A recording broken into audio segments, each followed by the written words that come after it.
Allah Subhanahu wa taala dan jangan kalian melakukan kesyirikan. Assalamualaikum warahmatullahi wabarakatuh. Alhamdulillahi rabbil alamin wal 'aqibatu lil muttaqin wala 'udwana illa 'alal zalimin. Ashhadu an la ilaha illallah wahdahu la syarika lah wa ashhadu anna Muhammadan 'abduhu wa rasuluh sallallahu alaihi wa ala alihi wa ashabihi wa sallama tasliman katsira, amma ba'd.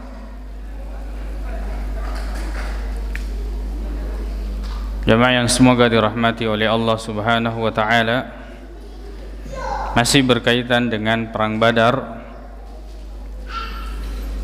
Di antara faedah yang bisa kita ambil dari peristiwa peperangan ini yaitu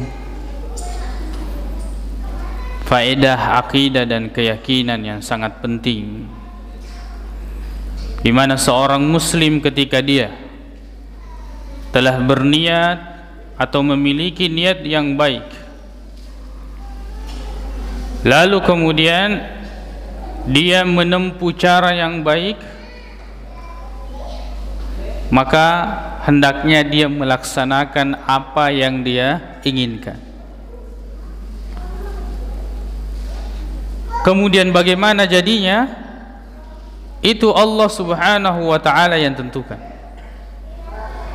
Seperti yang dilakukan oleh Nabi sallallahu alaihi wasallam, sangat sederhana, tapi dengan niat yang baik, li'i'la'i kalimatillah, untuk meninggikan kalimat Allah Subhanahu wa ta'ala.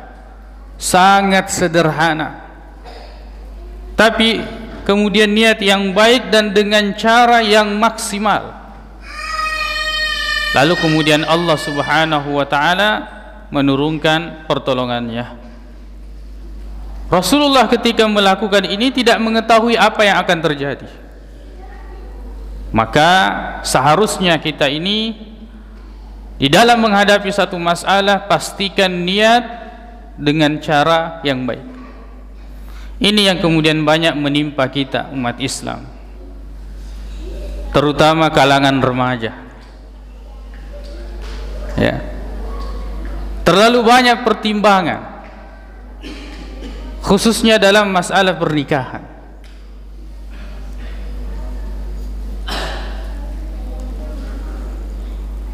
Apa yang kita khawatirkan itu kebanyakannya dari waswasatus syaitan. Sebab kita tidak mengetahui apa dan bagaimana ke depannya. Kita mencari, menyeleksi dan seterusnya, itu tidak ada jaminan tentang apa yang akan terjadi ke depannya. Faktanya bahwa saat-saat ini kita banyak menghadapi fitnah. Itu fakta yang harus kita terima. Sedangkan sesuatu yang belum kita terjadi kita khawatirkan. Sesuatu yang sudah terjadi kita tidak merasa takut. Fitnah perempuan. Kata Nabi sallallahu alaihi wasallam bahwa tidak ada fitnah yang lebih besar daripada fitnah tersebut, yaitu fitnah perempuan.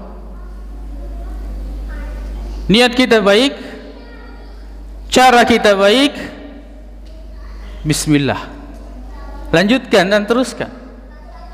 Tidak ada yang mengetahui perkara apa yang akan terjadi kecuali Allah Subhanahu wa ta'ala. Apalagi kalau ada jaminan dari Allah, yakunu fuqara'a yughnihimullah, kalau mereka itu adalah orang-orang yang fakir, maka Allah akan cukupkan, maka Allah akan kayakan mereka. Yang kita khawatirkan ini kebanyakannya adalah waswasatus syaitan, waswasnya syaitan. Padahal sangat jelas fitnah setiap hari dan setiap waktu. Apa yang membuat kita khawatir? Kemudian Kalau kita mengatakan sulit dan berat, carilah orang yang sekufu dengan kita. Jangan kemudian kemampuan kita seperti ini lalu kemudian kita mencari di atas daripada kemampuan kita. Padahal hidup ini simpel dan sederhana. Carilah orang yang sekufu, yang betul-betul sama dengan kita, yang bisa memaklumi dan menerima kehidupan kita. Toh tujuan kita adalah untuk menyelamatkan dari fitnah. Dan sudah benar kita menikah dengan perempuan daripada orang yang menikah dengan laki-laki, dan laki-laki menikah dengan laki-laki.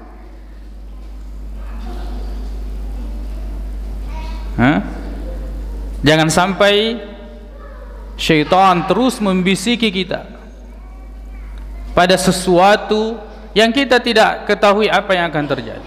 Bertawakkallah kepada Allah Subhanahu wa ta'ala. Itu yang kita ambil pelajaran dari perang Badar ini, bahwa sesederhana pun kehidupan kita, tapi dengan niat yang baik dan dengan cara yang baik, kemudian bertawakal kepada Allah Subhanahu wa ta'ala, tidak mungkin Allah meninggalkan hambanya. Tidak mungkin. Masa kita kalah keyakinan dengan orang-orang yang bermaksiat kepada Allah? Niatnya sudah salah, caranya pun keliru, akan tetapi mereka tetap melanjutkan dan maju. Kita dikalahkan dengan orang-orang yang seperti itu. Subhanallah. Mana ilmu yang kita pelajari? Mana akidah? Mana tauhid? Mana sunnah? Mana panutan kita Rasulullah sallallahu alaihi wasallam? Jangan sampai Al-Quran dan sunnah di atas kepala, tapi ketika dalam bersikap kita mengikuti hawa nafsu. Jangan sampai seperti itu faktanya. Waswasatus syaitan, hati-hati dengan itu. Begitu pula dengan perempuan.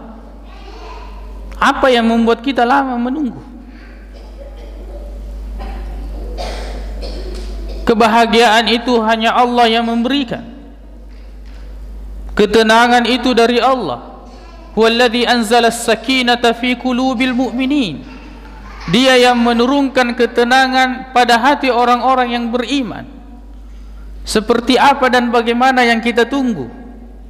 Ingat kisahnya Julaibib yang tidak dikenal oleh sahabat, bahkan tidak terhitung, tidak dianggap. Tapi ternyata ketakwaannya, lalu kemudian dinikahkan oleh Rasulullah sallallahu alaihi wasallam, ya, dengan seorang perempuan yang orang tuanya bahkan tidak mau. Tapi kemudian perempuan itu mengatakan, apakah saya ingin menolak apa yang diinginkan oleh Rasulullah sallallahu alaihi wasallam? Dan ternyata karena keridhaan itulah keberkahan Allah Subhanahu wa ta'ala diturunkan kepadanya. Perbaiki niat dan perbaiki caranya. Kita ketika menginginkan sesuatu setelah niat baik, perbaikilah caranya. Jangan kemudian niat baik itu dirusak dengan cara-cara yang tidak baik. Sudah mau melangsungkan pernikahan, setelah Ramadan, Syawal, masuk Zulqa'dah, maka dasi ulat tacipi, dia rusak lagi. Sudah niatnya baik, dia rusak lagi dengan akidah dan keyakinan yang salah. Jangan katanya laksanakan ini ulat tacipi mana tuh? Semuanya akan rezekinya, pokoknya semuanya akan tacipi semua. Ini masuk dalam keyakinan, meyakini bahwa waktu ini diyakini bisa menyebabkan kesialan. Itu masuk dalam at-tiyarah. Kata Nabi sallallahu alaihi wasallam, at-tiyaratu minasyirk. Tiara itu adalah merupakan termasuk kesyirikan. Kata Nabi sallallahu alaihi wasallam, la adwa wa la tiyara. Tidak boleh kita meyakini bahwa penyakit itu menularkan dirinya sendiri, tapi dia tertular atas kehendak Allah Subhanahu wa taala. Flu kita katakan penyakit menular, tapi toh dalam satu rumah terkadang ada yang tidak terkena flu. Arti dia tidak memiliki kemampuan untuk menularkan dirinya kecuali atas kehendak Allah Subhanahu wa taala. Itu akidah. Begitu pula tiara. Tiara ini diantara bentuknya, kalau orang Arab, kalau ada yang mau dia pergi burung, kemudian dia terbangkan begini, kemana dia pergi, ke situ nanti arahnya dia berjalan. Kalau kita orang Bugis, kalau kongkelona lokai nasa presa na pesemu tege melesiru mujokang, itu tiara, masuk dalam kesyirikan. Bagaimana kalau orang influenza mampek hidungnya, aganda lona presa?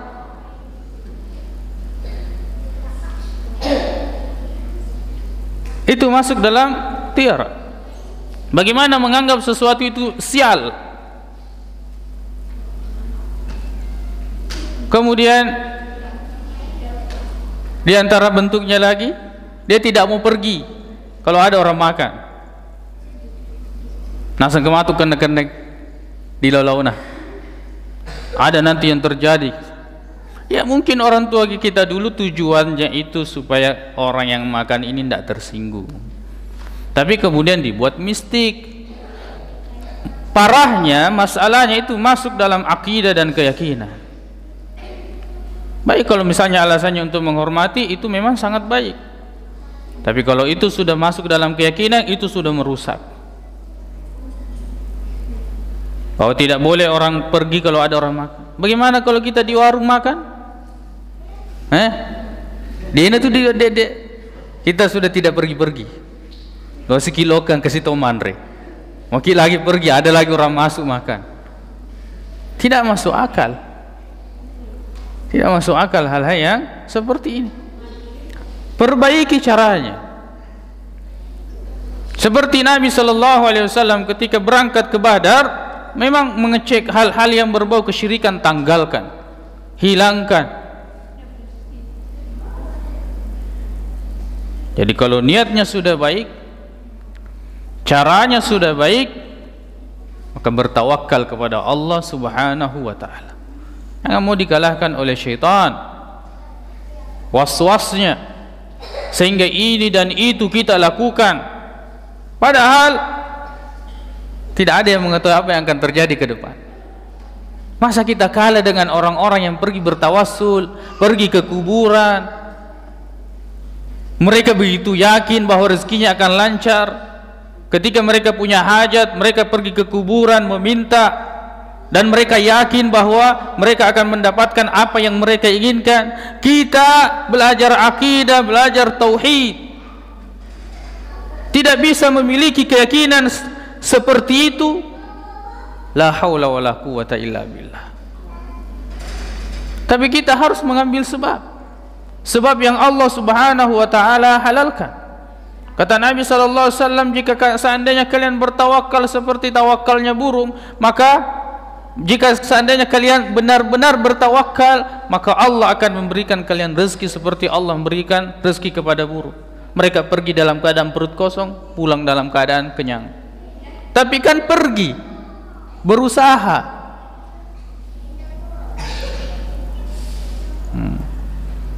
Jadi bertawakal itu tidak bertentangan dengan, jadi mengambil sebab itu tidak bertentangan dengan bertawakal kepada Allah Subhanahu wa taala. Jadi ini tentu peringatan bagi kita semua. Jangan sampai kita merasa aman, padahal fitnah setiap hari dan kita tidak tahu bagaimana cara menolak fitnah tersebut. Padahal sangat jelas solusinya di dalam Al-Quran dan hadis-hadis Rasulullah Sallallahu Alaihi Wasallam. Itu pelajaran yang sangat penting di perang Badar ini. Perbaiki niat, dan perbaiki cara. Adapun hasilnya serahkan kepada Allah Subhanahu wa taala. Mungkin ya, mungkin strategi yang kita siapkan itu tidak tepat, tapi juga tidak haram cara yang kita tempuh tersebut, tapi kurang tepat saja. Kemudian Allah Subhanahu wa taala memberikan jalan yang lain yang justru yang lebih baik karena niat yang baik yang kita miliki tersebut. Seperti Nabi SAW, niatnya baik, ya, strateginya keluar untuk menghadang Abu Sufyan, ternyata Allah palingkan menghadapi 1000 pasukan. Tapi kemudian akibat yang baik itu selalu milik orang-orang yang bertakwa. Wal aqibatu lil muttaqin. Akibat, ya, balasan yang baik itu hanya diberikan kepada orang-orang yang bertakwa. Kemudian di antara faedah yang bisa kita ambil yaitu kisahnya Abdurrahman bin Auf dengan Bilal. Ketika Bilal membunuh tawanan Abdurrahman bin Auf yaitu Umayyah ibnu Khalaf dengan anaknya Ali ibnu Umayyah. Lalu kemudian Abdurrahman bin Auf mengatakan, rahimakallahu ya Bilal, semoga Allah merahmatimu ya Bilal. Coba bayangkan, kehilangan apa yang dia usahakan, tapi dia tetap berlapang dada dan mendoakan rahmat kepada Bilal. Seperti inilah seharusnya umat Islam, diikat dengan sekuat-kuatnya dengan ikatan keimanan. Materi tidak menjadikan mereka bercerai-berai, materi tidak membuat mereka renggang, urusan dunia tidak membuat mereka saling menjauh. Coba bayangkan Abdurrahman bin Auf, dia kumpulkan baju-baju besi setelah bertemu dengan Umayyah. Umayyah mengatakan, apa gunanya itu, buang, lebih baik kau tawan saya, lebih besar harganya. Ternyata setelah itu datang Bilal. Bilal membunuh tawanannya. Sudah, kemudian baju besinya tidak dapat, tawanannya pun tidak dapat. Tapi apa yang diucapkan? Rahimakallahu ya Bilal, semoga Allah merahmatimu wahai Bilal. Jangan sampai kita umat Islam ini terpecah hanya karena urusan dunia, hanya karena urusan yang mungkin tidak terlalu penting. Karena ikatan yang paling kuat di antara kita ini adalah ikatan keimanan. Innamal mu'minuna ikhwah. Bahwa kalau ingin didefinisikan orang-orang yang beriman ini, tidak lain kecuali mereka itu adalah bersaudara. Dari kata innama itu artinya hanya. Tidaklah orang-orang yang beriman itu kecuali mereka semuanya itu adalah bersaudara. Kemudian kisah ibunya Ali, yaitu Ummu Safwan, istrinya Umayyah bin Khalaf. Bagaimana beliau keimanannya begitu kuat setelah masuk Islam. Ketika dilihatkan Hubab ibnul Munzir, itu Hubab ibnul Munzir yang memotong kakinya anakmu itu waktu perang Badar. Apa yang diucapkan oleh Ummu Safwan? Dia mengucapkan, sesungguhnya Allah telah mengangkat derajatnya Hubab ibnul Munzir dan telah menghinakan Ali, anaknya. Coba bayangkan, anaknya diberitakan bahwa itu yang potong-potong kakinya itu anakmu di waktu perang Badar. Tapi kekuatan keimanan bagaimana seorang ibu terhadap anaknya, dia melahirkan, dia membesarkan, dia menyusui. Tapi lain halnya kalau sudah cerita keimanan, kalau bahas tentang keimanan itu tidak ada nilainya, itu tidak ada nilainya nasab, ya, kalau dibandingkan dengan keimanan. Dia mengatakan Allah telah memuliakan Hubab ibnul Munzir dan Allah telah menghinakan si Ali. Ya. Jemaah yang semoga dirahmati oleh Allah Subhanahu wa taala. sangat banyak kisah ya, sangat banyak faedah dari kisah yang bisa kita ambil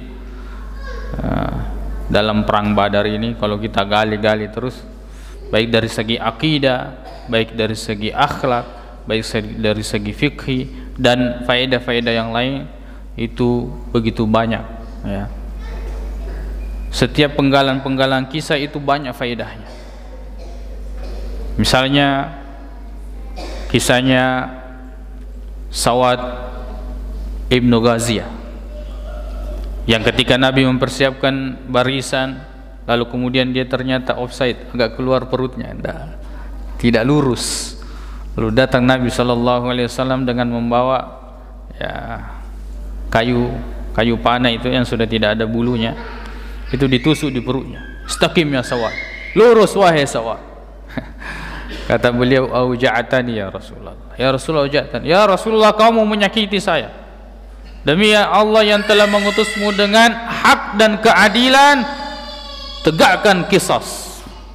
Kalau kamu menyakiti perut saya juga menyakiti perut. Nabi SAW langsung mengangkat bajunya, kemudian mengatakan, silahkan lakukan seperti apa yang kamu rasakan. Tapi kemudian Sawad Ibnu Ghaziyah ternyata modus saja. Dia tidak mau balas dendam. Dia hanya ingin memeluk Nabi SAW, bersentuhan kulitnya dengan kulit Nabi SAW. Ketika ditanya, ma hamalaka ala hadha ya Sawad, apa yang menyebabkan engkau melakukan ini wahai Sawad? Beliau mengatakan, ya Rasulullah, ya, wahai Rasulullah, bahwa sesungguhnya telah hadir, ya, qad hadara ma tara, telah hadir, maksudnya kematian ini, peperangan ini seperti apa yang engkau lihat ya Rasulullah. Wa awaddu ayyakunal ahdu bik, bahwa saya ingin ayyakuna akhirul ahdi bik, bahwa kenangan yang paling terakhir bagiku bersamamu ya Rasulullah, ayyamussa jildi jildak, kulitku bersentuhan dengan kulitmu. Dari kisah ini kita mengambil pelajaran bahwa para sahabat itu memang siap mati. Siap mati. Berbeda dengan orang-orang sebagian umat Islam ini yang ikut ya perang atau jihad yang mereka namakan jihad, pergi lagi belajar ilmu kebal, tidak mau mati syahid. Padahal orang berperang itu mau mati syahid, tidak mau terkena. Padahal sahabat itu terluka. Rasulullah pun seperti itu. Dalam satu peperangan Nabi SAW, mikfarnya, ya, topi besinya ini itu masuk di pipinya, masuk.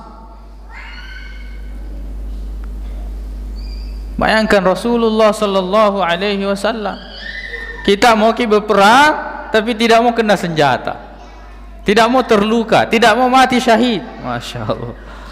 Padahal mati syahid di jalan Allah Subhanahu wa ta'ala. Kata Nabi SAW, saya ingin saya dibunuh lalu dihidupkan, lalu dibunuh lalu dihidupkan, lalu dibunuh lalu dihidupkan di medan perang. Begitu kemuliaannya orang mati syahid. Seandainya bisa berkali-kali orang mati di jalan Allah Subhanahu wa ta'ala. Jadi umat Islam ini harus terbiasa dengan hal-hal yang seperti, jangan baru disuntik lihat darah pingsan.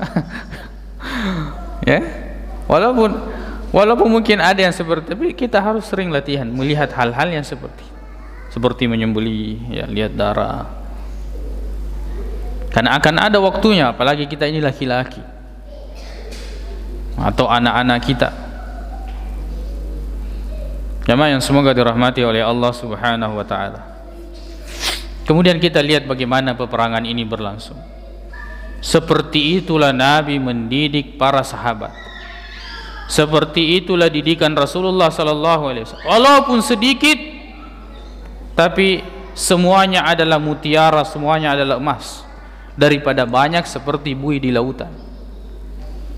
Ya, walaupun sedikit, tapi semuanya berharga, daripada banyak tapi tidak ada nilainya. Maka disinilah pentingnya kita meniru bagaimana Rasulullah SAW mendidik. Seperti misalnya ada sahabat-sahabat yang kecil, masih kecil, belum sampai umurnya, itu memiliki adab dan keberanian untuk bergabung di medan perang. Seperti Abdullah bin Umar. Abdullah bin Umar ini beberapa kali tertangkap. Perang Badar tidak jadi, perang Uhud belum cukup umur, disuruh terus pulang. Abdullah bin Umar, anaknya Umar bin Khattab. Ya.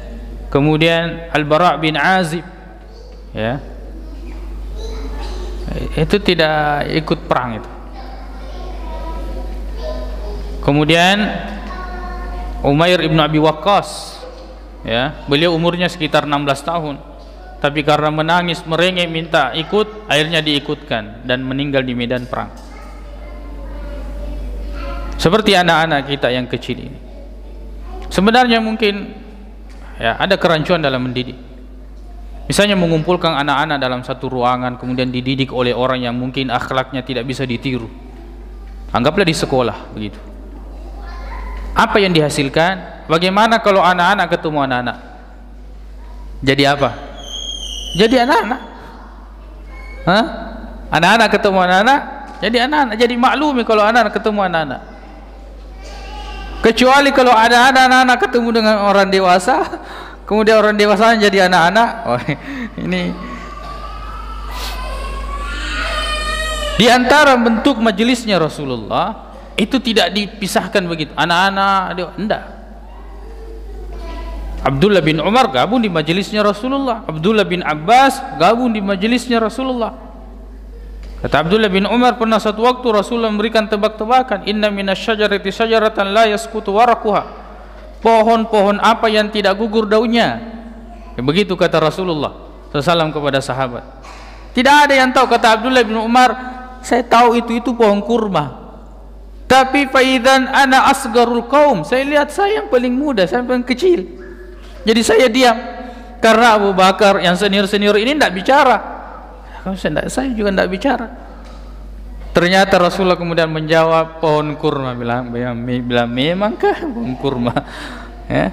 Kata Umar bin Khattab, Abdullah bin Umar cerita sama bapaknya, kenapa tadi kamu tidak bilang? Dia bilang sama bapaknya, wahai bapakku, Umar yang dimaksud, sebenarnya yang ditanyakan sesuatu saya tahu.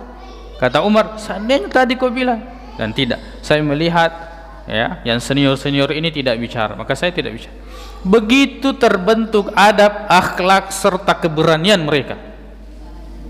Makanya kalau majelis begini ada anak tak panggil, supaya duduk dengan orang-orang dewasa. Sesering mungkin dia duduk dengan orang-orang yang beradab. Ya, hilangkan pola pendidikan yang mengumpulkan semua anak, ya jadi anak-anak. Ya, akhirnya anak kita itu lama menjadi dewasa umurnya. Ya,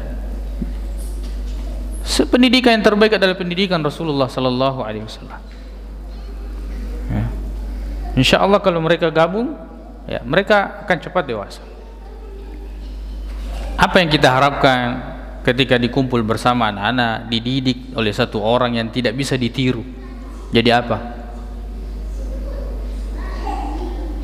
Makanya kita harapkan majelis-majelis yang seperti ini itu bisa mendidik. Sama dengan sholat. Kalau sholat jangan dikumpulkan anak-anak semua di belakang. Oh sudah, begini itu di belakang. Baku kobi-kobi mi. Tapi coba di sela-sela. Dewasa ada anak-anak, dewasa ada anak-anak. Wah, tidak. Mereka insya Allah akan lurus terus sampai salam. Begitu caranya. Ya, jadi gabungkan dengan dewasa. Ya, tapi dengan orang yang beradab. Yang dikhawatirkan itu kalau digabungkan dengan orang yang dewasa tidak beradab, tidak memiliki akhlak, ini ya tentu merusak. Jadi apa yang kita lihat di perang Badar itu hasil didikan Nabi Sallallahu Alaihi Wasallam. Ya, hasil didikan Nabi Sallallahu Alaihi Wasallam. Baik, ya, kita cukupkan ya di sini.